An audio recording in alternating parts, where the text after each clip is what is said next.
aspirants, welcome to ETA ISPCS.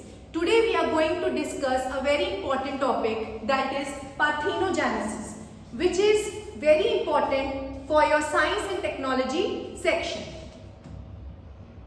First of all, what is parthenogenesis and why this topic is in news currently? We are going to discuss what is parthenogenesis.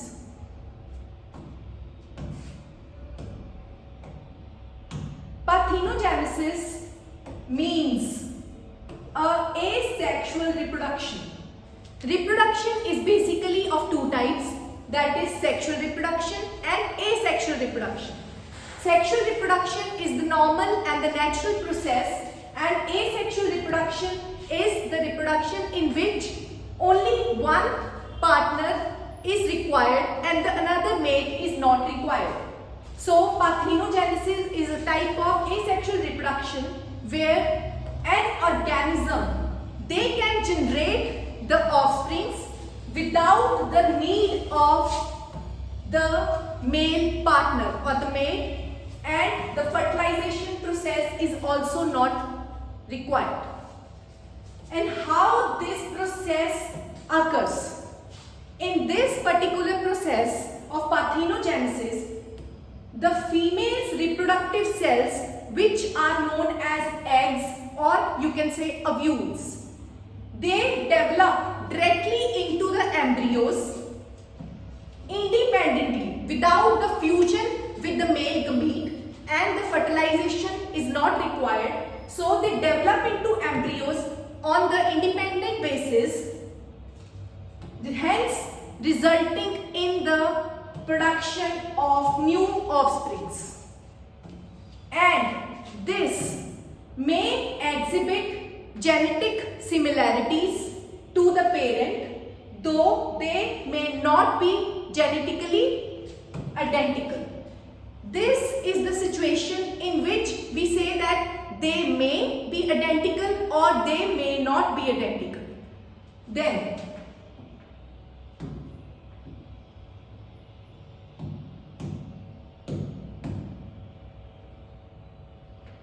the mechanism for parthenogenesis. How this occurs? There are various mechanisms which facilitate the process of parthenogenesis, or you can say asexual reproduction. First of all, making a clone. The clone, or you can say cloning. Cloning means duplication of only the female genetic material. Here there is no involvement of the male genetic material. So the duplication of the female's genetic material is one of the mechanisms which is required for the facilitation of parthenogenesis.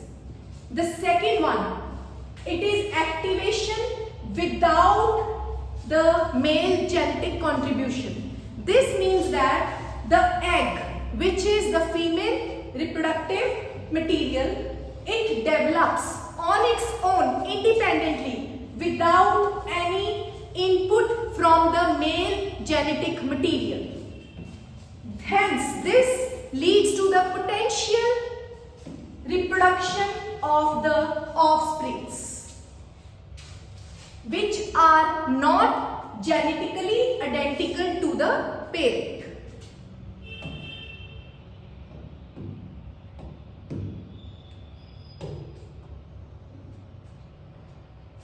Now coming on to the occurrence in the nature. Now this is the question arising in the minds, that this parthenogenesis is relevant to the mankind, or it is also seen in some other individuals apart from mankind.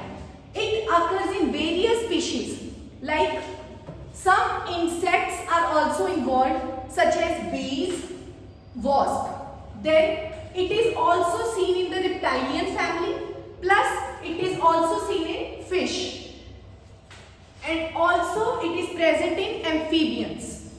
Example of the best example is whiptail lizards, which are entirely female and they reproduce independently on their own without the fusion with the male genetic material. So this is the best example of parthenogenesis, that is whip-tailed lizards. Then you have another method, that is artificial induction of parthenogenesis. What is artificial induction of parthenogenesis? Here parthenogenesis means that this can also be induced artificially in specific organism. Which organism? That is mammals. This is very important, that mammals, they show artificial induction in the process of parthenogenesis. And this occurs by three main methods. The first one is, there is activation of the eggs by the chemical induction. That is, some chemical activation of the eggs occur. Then second one is, there is electric stimulation. Third one, there will be selective gene expression. This means that there will be manipulation of the genetic expression. The genetic expression is manipulated on its own, and this is the reason why this parthenogenesis is currently in news. The manipulation of the genetic material is currently being done by our researchers, by our scientists in Cambridge University and the California Institute of Technology, where this study is already going on, and this is the reason why this parthenogenesis is currently in news and why we are studying from this aspect of view. Now, what are the species which are being studied there? They are basically focusing on the species that is fruit fly. The botanical name for this fruit fly, you can say Drosophila melanogaster. This is very important, that the botanical name and the zoological name of a certain species we should be aware of. And the researchers are doing a research on this sexually reproducing species of fruit fly. Now, what is their goal? Why this study is going on? They are just enabling this asexual reproduction in this species. They are doing the asexual reproduction which is named as parthenogenesis in this particular species. The method, we have already discussed the three methods. The method which they are using is the slight modification in the genetic material, or you can say there are some genetic alterations which are being done in the species of fruit fly by our scientists or the researchers in the laboratories.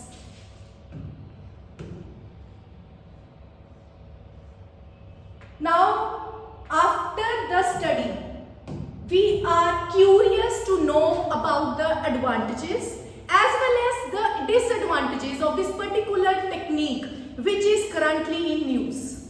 Now, talking about the advantages, we must be thinking that how this asexual reproduction, which apart from a natural process of sexual reproduction, how this can be advantageous.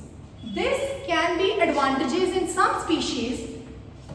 This, how it is advantageous, that it allows the species to persist during times when no mates are available for them to reproduce their offsprings.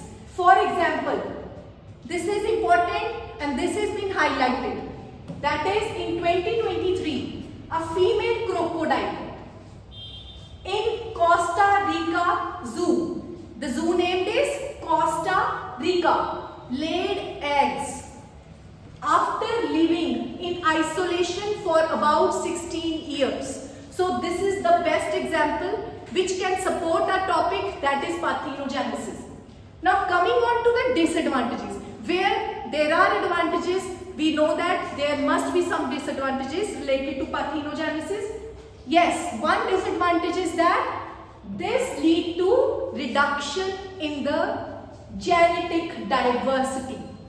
which is only be possible by the sexual reproduction, the genetic diversity will be decreased, and hence making our populations more vulnerable to the changes that are taking place in our environment.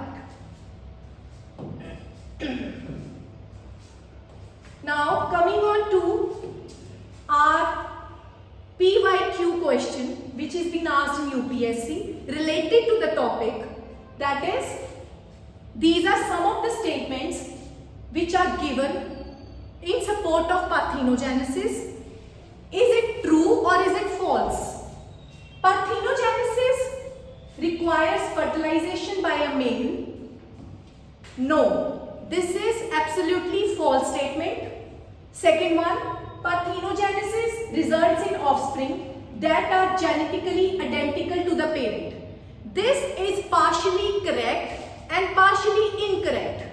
This is so because, as we have already discussed in the topic, that they may be identical or they may not be identical to their parent. Now the third one, parthenogenesis is a type of asexual reproduction. Yes, where offsprings are produced without male fertilization. Very true statement and is in support of the parthenogenesis proper definition. So I think our answer we have already got it. This is the C one, but still we will be reading the fourth option. Parthenogenesis occurs only in males. If there would have been no only, then we would have said yes, it occurs in mammals, but there is only in mammals, so this is again wrong because parthenogenesis can occur in other species too. I hope my lecture would have been informative to all of you. Thank you so much, and please do like, share and subscribe our channel for the new videos.